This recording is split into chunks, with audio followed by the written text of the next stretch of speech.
Contro tutto e tutti, Simo, l'Inter batte il Verona 1-0, una partita importantissima, sottovalutatissima da tanti. Oggi contava solo e soltanto vincere, lo abbiamo fatto di cortomuso, che va molto di moda in questo momento, visto come è andato a finire il cortomuso nelle scorse ore.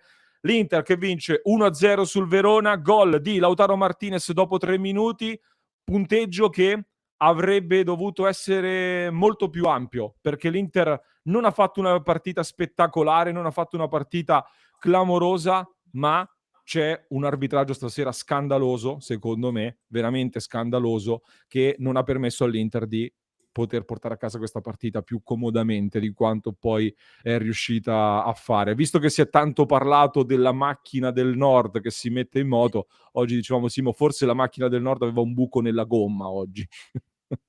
Oggi è stato un triciclo del Nord, un monopattino del Nord, non lo so, trovate voi il paragone. No, la vittoria per fortuna che è arrivata, perché oggi più che mai veramente avessimo subito un gol nel finale, avrei fatto una fatica incredibile a digerirlo, in virtù del fatto che c'era un rigore secondo me evidentissimo che non ci hanno dato. Il gol di Lautaro secondo me era buono, perché non c'era nessun fallo. Almeno un rosso a uno fra Davidovic e Hein, più il secondo forse sarebbe dovuto arrivare. Insomma, è difficile commentare la prova di Fabbri, che secondo me è stato molto negativo. Per fortuna, ripeto, abbiamo vinto. Le azioni sono pochissime e sono praticamente tutte dell'Inter, quindi per quanto il Verona ci abbia provato, abbia messo in mezzo tanti palloni, l'Inter non ha mai sofferto oltre il dovuto. È chiaro che noi nel vedere l'abbiamo sofferto, ma se vai a fare il conto delle azioni non c'è stato praticamente quasi nulla da parte del Verona, e era fondamentale vincere perché, come dicevamo, in una giornata in cui la Juve perde e il Milan pareggia a sorpresa contro il Lecce, bene, male, facendo 100 gol, facendone uno, l'Inter doveva vincere, punto e a capo. L'Inter ha vinto, adesso si trova a pari punti con la Juve e sotto di un solo punto dal Milan secondo, e adesso arriva la Supercoppa, dove anche lì, essendo un trofeo, va vinta in qualsiasi modo, e speriamo di dare continuità e soprattutto di dare una mazzata al Milan, che perdere anche la Supercoppa potrebbe minare da parte loro qualche certezza. Esatto, esatto, esatto. Infatti per noi era importantissimo vincere, ritrovare delle certezze, soprattutto dal punto di vista dei risultati, prima che della prestazione, che magari oggi è una prestazione anche in alcuni tratti rivedibile, però mancavano anche degli interpreti importanti. Ci sono state poi anche delle rotazioni in previsione della Supercoppa sicuramente. Dall'altro lato, Simo, mi ripeterò spesso, però secondo me molto spesso vengono sottovalutati anche gli avversari da parte nostra. Oggi affrontavamo un Verona che era in crescita a fine 2022 nonostante i risultati, e nel 2023 è ripartito con un pareggio col Torino, la vittoria contro la Cremonese, e stava ritrovando fiducia e gioco. Lottano, è una squadra che lotta per la retrocessione, ma che ha tante armi che potevano metterci in difficoltà. Il fatto che siamo riusciti a disinnescarli, a controllare, secondo me è un ulteriore punto che dobbiamo dare alla partita dell'Inter, in un weekend dove le sorprese non sono mancate, come abbiamo visto.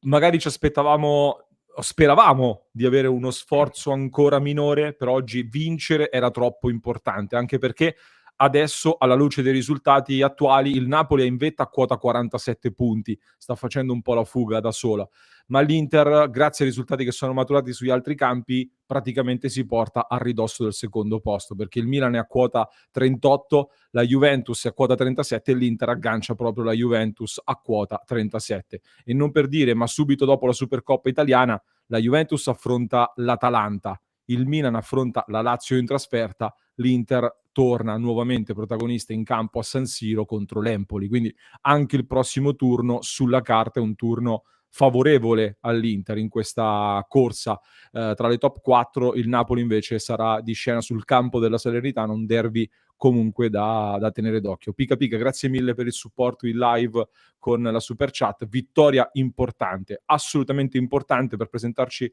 al meglio alla Supercoppa italiana. E Simo, ci riepiloghi un po' le azioni? Guarda, sarò molto breve perché c'era il gol di Lautaro subito al terzo minuto con un bel mancino a fil di palo. Ancora Lautaro che per poco non arriva sul pallone dopo 8 minuti, tagliato fuori da Hien su assist di Cialanoglu. Ancora Lautaro centrale di testa su un cross ben fatto di Gagliardini. Poi c'è quel famoso tiro che finisce a lato di poco di Mkhitaryan, sul quale la deviazione del difensore è con il braccio e secondo me è punibile, quindi secondo me, mia opinione, c'era un calcio di rigore che il VAR ha ritenuto di non per il quale il VAR ha ritenuto di non richiamare l'arbitro. Al 63esimo, poi nella ripresa, gol annullato a Lautaro per un fallo che secondo me non c'è, perché è un contatto reciproco Non e si esiste, poteva non benissimo esiste quel lasciar fallo. correre. Al 70esimo l'unica occasione del Verona con un tiro di Sulemana che Onana respinge in calcio d'angolo, e poi all'81esimo un missile fantastico di Aslani che avrebbe secondo me meritato il gol vista la qualità del tiro, che finisce fuori di poco. Permettimi una chiusura sul discorso che hai fatto un attimo fa. Le tante critiche, il mare di critiche che abbiamo sempre letto contro l'Inter, in parte anche corrette, perché obiettivamente l'Inter tante volte non ha giocato come doveva e ha ottenuto risultati che non doveva ottenere, sono riferite da una squadra che è a pari punti con un'altra che solitamente, o meglio, è sotto di un punto con un'altra che è il Milan, che viene descritta come incredibile e super devastante, ed è a pari punti con la Juventus che ha fatto 8 vittorie consecutive e sembrava infermabile. Questo non significa Esatto. non criticare, come diciamo sempre, però ricordiamoci sempre che poi i numeri sono questi. Per quanto l'Inter a volte possa non piacerci, siamo lì. Non per lo scudetto, ma in classifica siamo lì. Abbiamo riequilibrato almeno i punti. Ma poi, cioè io Simo, allargo un attimo lo zoom, no? Vedo 9 vittorie, 2 pareggi e 2 sconfitte, se ci contiamo dentro anche il Bayern, sconfitta ininfluente nelle ultime partite. 9 vittorie, 2 pareggi e 2 sconfitte. Mi sembra un cammino tutt'altro che da buttar via. Sì. Chiaro che ci aspettiamo un Inter ancor più solida. Oggi una critica che vogliamo muovere a quest'Inter, Simo, non c'è stata la sensazione di avere sempre il dominio della partita per tutto l'arco della gara, anche se il Verona non ha creato di fatto nulla. C'è stato un po' di nervosismo, ho visto, nella difesa. Skriniar, molti gesti con Onana, anche Acerbi con bastoni, si sono molto parlati e tanto nervosismo. Però io lo posso vedere anche nell'ottica del ci tenevano a non prendere gol. Cioè, secondo me c'era nervosismo perché oggi si sentiva la pressione del dover vincere per forza, anche per approfittare dei risultati sugli altri campi, e la pressione anche di non subire gol.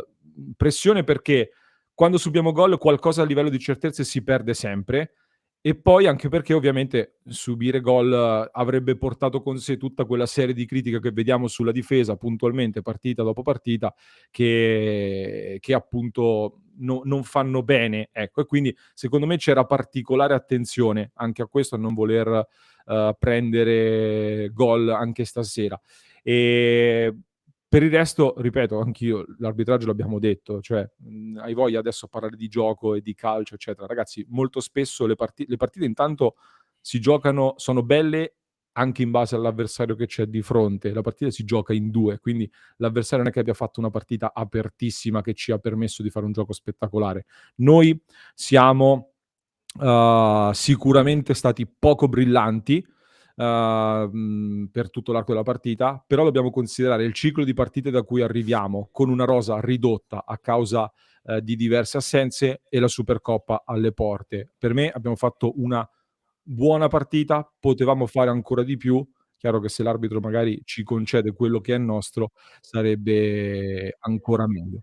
Per cui Simo, volevo chiudere anche un po' con i singoli, e se vuoi aggiungere ancora qualcosa tu. Tutti a criticare Gagliardini, per me ha fatto la sua onesta partita e poi ha cresciuto anche la distanza.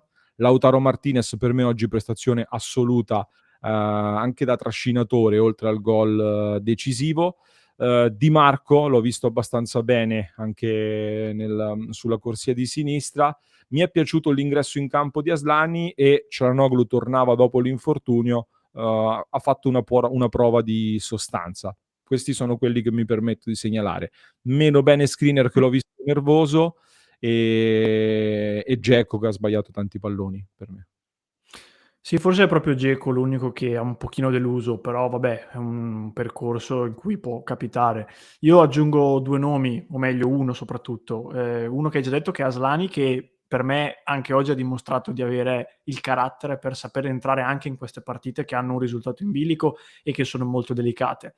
E l'altro è Carboni, perché è entrato pochi minuti, non è che ci abbia fatto vedere 1000 giocate, però ha dato continuità a quello che avevo intravisto in, mi pare, Inter-Roma o comunque un'altra partita, in cui era entrato non si era nascosto, nonostante sia un ragazzino che gioca in primavera, eccetera.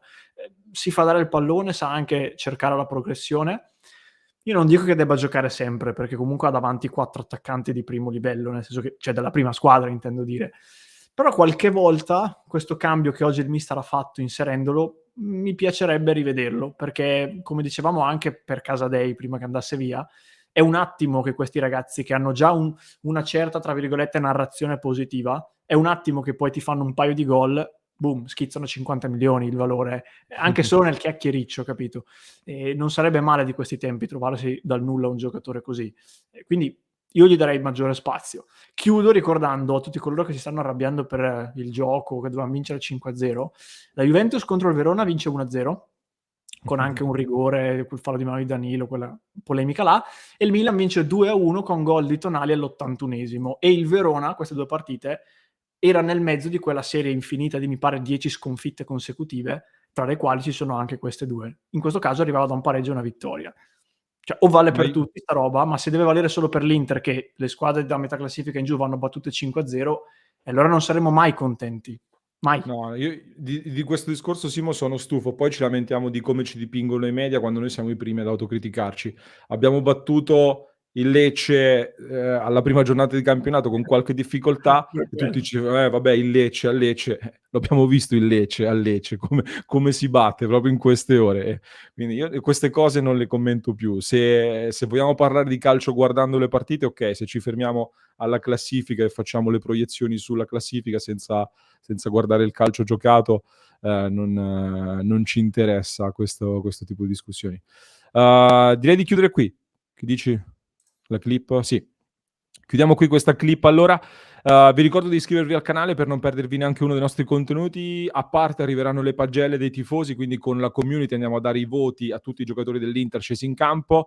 Vi invito a passare nel club di Passione Inter, www.passioneinter.club, se non l'avete ancora fatto. È un modo per sostenere il nostro progetto e per poter entrare a far parte della nostra splendida community. Mi raccomando, e vi aspettiamo poi anche in diretta ogni giorno alle 19:30.